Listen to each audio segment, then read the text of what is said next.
Olá, tudo bem com vocês? Hoje o tema que eu escolhi para falar aqui é sobre o autor correspondente dos artigos.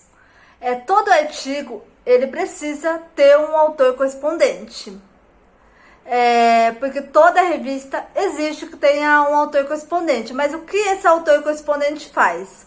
Ele é responsável por responder os revisores, os editores da revista, tanto após a submissão, assim como após a aceitação daquele artigo naquela revista. Porque assim, depois pode surgir algumas dúvidas, né? Então assim, a gente é responsável por isso. Mas quem deve ser o autor correspondente? Em tese, o autor correspondente ele deve ser aquela pessoa que tenha uma maior expertise naquele assunto.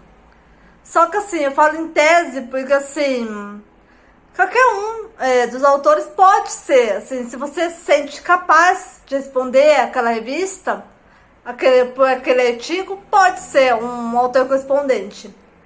Claro que assim, a gente, quanto autores correspondentes, né, diversos artigos eu já me coloquei como autora correspondente.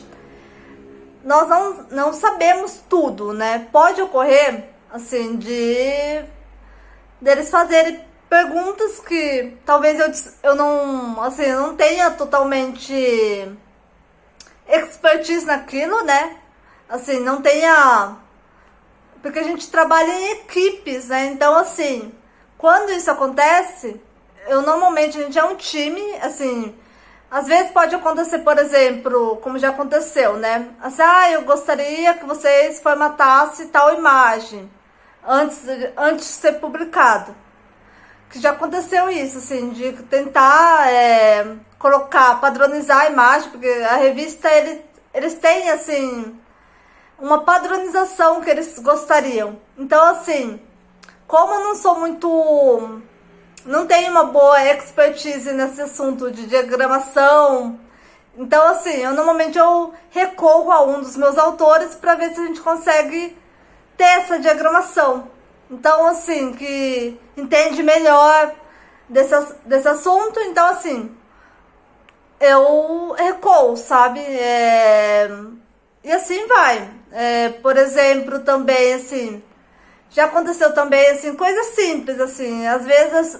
a referência, assim, eles têm uma equipe, as revistas têm uma equipe que confere tudo, até a referência está tudo ok, assim, que tem que estar tudo padronizado nas normas daquela revista, porque cada revista tem uma norma diferente.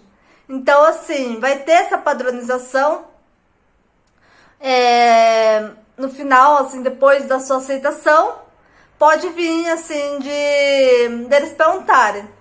Daí, às vezes, vocês podem perguntar assim, mas nossa, mas pode vir isso das referências, né? Assim, pode vir, sim. Eu costumo dizer, assim, que são vários artigos que a gente submete. E cada revista tem as suas normas. E não dá, assim, pra gente... Muitas vezes assim, a revista pede assim, numa tal sequência, e às vezes pode acontecer de uma ou outra a gente passar batido. Então, assim, pode voltar. Eles já estão acostumados porque eles trabalham nas normas daquela revista, entendeu? Então, assim, eles já estão acostumados com aquilo. Mas pra gente, às vezes, pode passar alguma coisa batida, sabe? E as minhas referências, por exemplo, eu gosto de fazer totalmente manual. Eu não gosto de usar o Mendeley, assim, mas é um gosto particular meu. E assim, é isso. O que eu tinha para falar sobre o autor correspondente era isso.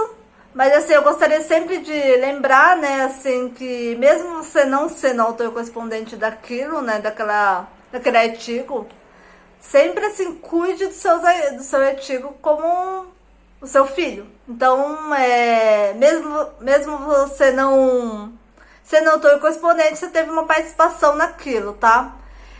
Nem sempre o autor correspondente é o primeiro autor do artigo, tá bom? Então, assim, pode ser que o autor correspondente seja o último autor. Então, assim, varia bastante também.